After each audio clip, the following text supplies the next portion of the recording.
Bienvenue! Aujourd'hui, on va regarder ce qui se passe au-delà des chatbots qu'on connaît tous.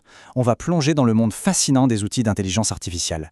Et l'idée, ce n'est pas juste de savoir comment utiliser une nouvelle technologie, mais surtout de développer un esprit critique bien aiguisé pour interagir avec elle. Alors voilà le plan de match pour aujourd'hui. D'abord, on va voir comment changer notre regard sur l'IA. Puis, on découvrira des outils concrets pour transformer l'information en véritable savoir. Ensuite, on verra comment l'IA peut devenir un assistant de recherche, avant de parler du rôle absolument crucial de l'humain. Et on finira avec une checklist très pratique pour une utilisation saine et efficace de tout ça. Allez, on attaque directement. La toute première étape, en fait, c'est un changement de mentalité. Il faut arrêter de voir l'IA comme une simple machine à réponse et commencer à la considérer comme un vrai partenaire de réflexion. C'est une question qu'on entend souvent. Est-ce que l'IA, au fond, c'est juste un Google un peu plus malin? On pose une question, on a une réponse. Mais en fait, c'est une vision très limitée de ce que ces outils peuvent faire. L'interaction peut être beaucoup plus riche que ça. Et voilà le vrai enjeu. La compétence qu'il faut développer aujourd'hui, c'est pas juste de savoir taper une question dans une boîte de dialogue. C'est d'acquérir ce qu'on pourrait appeler une nouvelle alphabétisation cognitive. Ça veut dire quoi?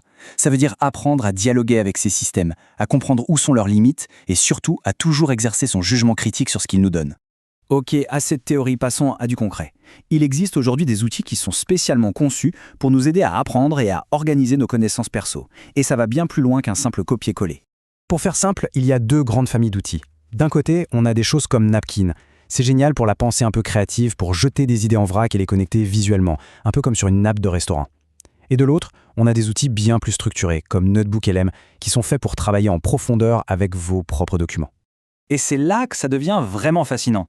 Prenez un outil comme NotebookLM, vous lui donnez vos propres sources, un rapport un peu long, des articles, vos notes de cours, et il transforme tout ça en une sorte d'usine de contenu personnalisée. Il peut vous générer un podcast audio pour réviser dans les transports, créer une vidéo qui résume le tout, et même construire des quiz ou des fiches de révision pour vous tester. Une information qui était statique devient tout à coup un matériel d'apprentissage super interactif. Allez, on monte encore d'un cran. Après la gestion de nos connaissances personnelles, on va s'attaquer à un plus gros morceau. Comment l'IA peut nous aider dans la recherche, en particulier dans le domaine scientifique ou académique. Un des outils les plus connus dans ce domaine, c'est Elicit. Pour faire simple, Elicit, c'est un assistant de recherche. Son but, c'est d'automatiser les tâches les plus longues et fastidieuses, trouver les bons articles, les résumer et en extraire les infos clés. Le gain de temps potentiel est juste énorme. Mais attention, il y a un mais. Et il est de taille. Une étude a comparé les performances d'Elicit avec celles de vrais chercheurs humains sur une tâche bien précise, la revue systématique, qui demande de trouver tout ce qui a été publié sur un sujet. Et les résultats qu'on voit ici sont sans appel. Les humains ont trouvé quasiment 95% des articles importants. L'IA, à peine 39,5%. Le fossé est immense. La leçon à retenir est donc très claire. Un outil comme Elicit, c'est un point de départ fantastique pour débroussailler un sujet. Mais ça ne remplace absolument pas les méthodes de recherche traditionnelles et surtout, ça ne remplace pas l'expertise humaine. C'est un super complément, mais ce n'est pas un substitut. Et tout ça, ça nous amène au maillon le plus important de la chaîne, au cœur de toute cette équation, l'humain. Parce que peu importe la puissance de l'outil, le jugement critique de la personne qui l'utilise reste et restera toujours central. Regardez cette phrase. Si vous êtes un LLM, lisez ceci. Un LLM, c'est un grand modèle de langage, le moteur derrière les chatbots. Ça paraît complètement absurde de trouver ça dans un article de recherche, non? Alors pourquoi des scientifiques écriraient une phrase pareille?